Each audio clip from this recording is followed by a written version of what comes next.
Olá a todos! Por meio deste vídeo interativo, iremos explicar o projeto chamado Circuito Elétrico e a propagação do impulso nervoso, realizado dentro da disciplina de Física para Ciências Biológicas do curso de Biologia da URGS. Os integrantes do grupo são Natália, Eduarda, Léo e Rubem.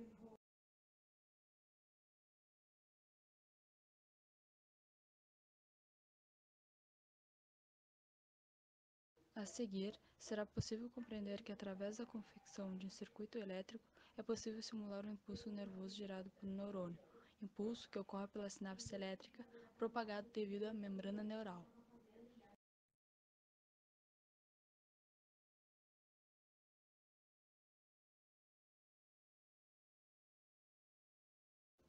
Agora, para se entender um pouco mais a fundo do nosso experimento, a gente vai dividir em 3 etapas de explicações. Na primeira, a gente vai explicar o que é o neurônio. Na segunda, o que é membrana neural e a propagação do impulso nervoso. E por último, a gente vai explicar o que é um circuito elétrico. Daí, juntando essas 3 informações, a gente vai conseguir explicar muito bem, dá para se entender muito bem o que é o nosso experimento. Então, a gente vai começar explicando o que é o neurônio. Os neurônios possuem o soma, ou corpo celular, e 2 tipos de fibras como extensões chamadas dendritos e axônios. Os dendritos recebem sinais de entrada de outras células e conduzem sinais em direção ao corpo celular. Nesse tempo, ocorre uma somação temporal dos sinais. No soma, ocorre o processamento e integração dos sinais, gerando pulsos elétricos que se iniciam na região do contato do axônio com o soma. Assim, os axônios conduzem sinais elétricos, que são as informações, pelo seu corpo em direção às suas pontas, onde eles são então passados para outros neurônios ou para células musculares através de sinapses.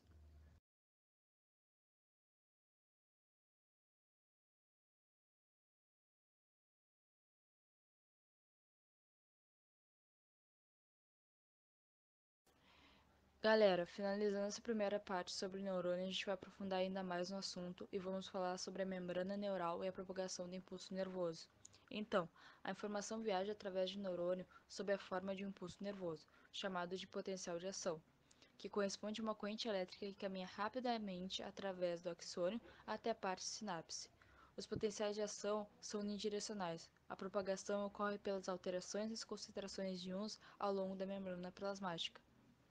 A fim de que o neurônio passe o sinal para o próximo, o potencial de ação deve atravessar a sinapse. Isso pode ocorrer de 2 formas: por sinapses elétricas, deixando passar os sinais sem alterações, onde correntes iônicas fluem diretamente entre os neurônios via junções comunicantes, permitindo que o potencial de ação passe do pré-sináptico para as membranas pós-sinápticos, sem demora ou perda de força do sinal, ou por sinapses químicas, que trabalham de forma muito diferente, por um processo chamado de neurotransmissão. Quando o potencial de ação alcança a sinapse, o sinal elétrico é convertido em sinal químico, em seguida, que pode ser interpretado de forma diferente pelas várias células pós-sinápticas, dependendo de seus receptores químicos. Sinapses químicas são altamente vantajosas, porque podem ser mais bem regulamentadas do que sinapses elétricas. Enquanto a maioria dos neurônios partilham a mesma estrutura, muitos variam em tamanho e velocidade de propagação do sinal. Por exemplo, no cérebro, os axônios são tão curtos de até 0,01 milímetros e os sinais viajam entre 0,5 a 2 metros por segundo. Nos membros, como as extremidades, os axônios podem ser de até 1 metro de comprimento e transportar os sinais a 100 metros por segundo.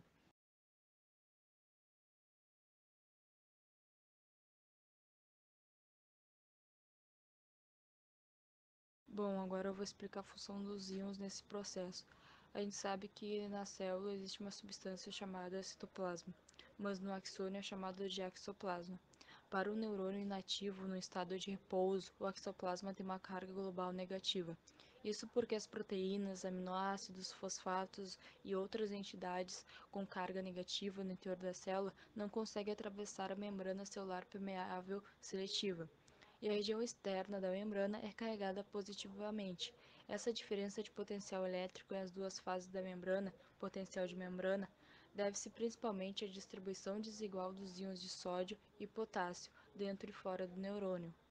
Esses 2 tipos de íons com carga positiva, potássio e sódio, podem atravessar a membrana celular por meio de canais seletivos de íons.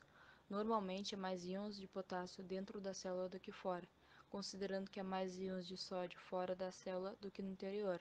Para combater a dissipação da concentração e de gradientes elétricos destes íons, ocorre a bomba de sódio e potássio, onde ocorre deslocamento de sódio para fora da célula e de potássio para dentro da célula. Nessas condições, o neurônio tem um potencial de repouso.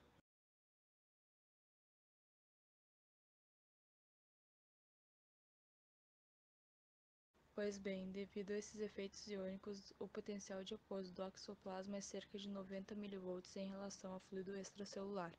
Quando o neurônio é estimulado, canais de sódio abertos dependem da voltagem para permitir que os íons de sódio entrem na célula, porque as cargas positivas fazem a célula menos negativa. Este evento é chamado de despolarização. Se o potencial é despolarizado até 65 mV, um potencial de ação é gerado e propaga para o fim do axônio. Abaixo desse valor, o estímulo só provoca alterações locais na membrana, que logo cessam e não desencadeiam o impulso nervoso. A maioria dos neurônios no sistema nervoso de vertebrados possui uma camada de isolamento em torno dos seus axônios, denominado bainha de mielina. A bainha é formada por células de suporte, as chamadas células de Schwann, que se enrolam em torno do axônio. Entre as células de Schwann tem pequenas regiões de axônio expostas, chamadas de nós de Janvier. Esses nós contêm os canais de íons dependentes da voltagem, que permitem que os potenciais de ação se propaguem ao longo do axônio, de modo que o sinal salte de nó em nó. Este método, chamado de condução saltatória, permite a propagação dos sinais muito mais rápida nos neurônios mielinizados do que naqueles sem uma bainha de mielina. A membrana da bainha de mielina e neural forma uma camada isoladora entre o axoplasma condutor e o fluido extracelular.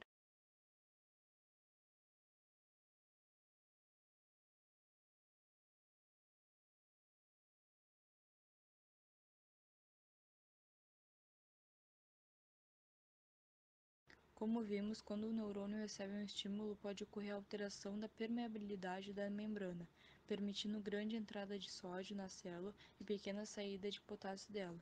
Com isso, ocorre a inversão das cargas ao redor dessa membrana, que fica despolarizada, gerando um potencial de ação. Essa despolarização propaga-se pelo neurônio, caracterizando o impulso nervoso. Imediatamente após a passagem do impulso, a membrana sofre repolarização, recuperando seu estado de repouso e a transmissão do impulso cessa.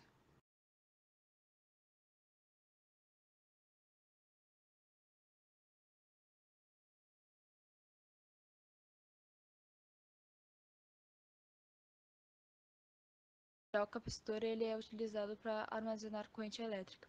Ao ser ligado em uma fonte de tensão, o capacitor possui dois terminais para sua polarização. O terminal maior é o positivo e o menor o negativo.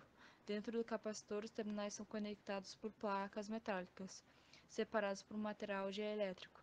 Dielétrico é um material isolante que é capaz de se tornar condutor quando submetido a determinado valor de campo elétrico. Essa mudança de estado isolante para condutor acontece quando o campo elétrico é maior que a rigidez dielétrica do material, ou seja, até os materiais isolantes podem conduzir quando submetidos a determinado valor de cargas elétricas. Os resistores são usados para proteção, operação ou controle do circuito. Já o capacitor ele é utilizado para armazenar carga elétrica. Ao ser ligado em uma fonte de tensão, o capacitor possui dois terminais para sua polarização. O terminal maior é o positivo e o menor é o negativo. Já o transistor, ele é um semicondutor com várias funções. Uh, ele pode amplificar o sinal de tensão, comutar os circuitos, amplificar e regular a corrente, ou seja, aumentar e chavear os sinais elétricos.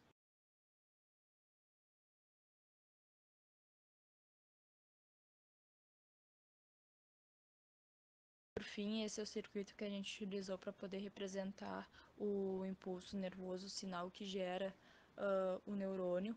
Então, num lado é a parte intracelular e do outro lado a parte extracelular.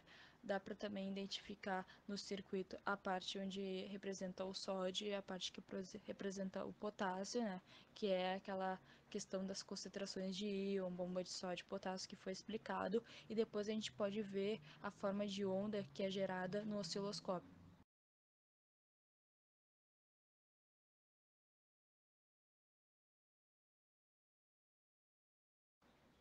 Então, gente, a partir daquele desenho que eu mostrei para vocês do circuito, a gente montou ele numa protoboard com os componentes reais. Então, A gente pegou, através de muitas pesquisas e etc., a gente conseguiu achar um circuito mais equivalente à realidade, entre aspas, né? Que se aproxima, que o sinal que ele gera se aproxima mais com a realidade que o neurônio produz. Então, esse foi o circuito escolhido. Essa imagem segue a mesma lógica que do desenho. A parte de cima seria a parte intracelular, a parte de baixo é extracelular, no meio tem o sódio, mais para a direita tem a parte do potássio e segue a mesma lógica. Nessa imagem a gente tem, de uma forma mais geral, o nosso experimento. Na parte central a gente tem o nosso circuito na protoboard. Na parte superior esquerda temos a fonte de tensão que alimenta o circuito, então ele gera um sinal que é representado em forma de onda no osciloscópio. O osciloscópio é essa máquina na parte superior direita, e então a gente pode ver ali uma forma de onda. Esse é um dos sinais mais simples que o neurônio pode produzir, já que sabemos que o neurônio recebe inúmeras informações e cada informação é um tipo de sinal. Então, esse é o mais simples e através dele a gente pode ir aprimorando e achar outros sinais mais aprimorados e mais complexos que o neurônio pode produzir. Então, através das pesquisas, a gente constatou que sim, esse é um sinal que o neurônio é capaz de gerar. Então, o experimento deu certo. Então, a gente concluiu que sim, é possível representar através de um circuito elétrico de componentes eletrônicos um neurônio, através o seu sinal principalmente. Para finalizar, a gente queria agradecer ao professor pela ajuda, Thomas Brown, e a todos que assistiram o vídeo até o fim.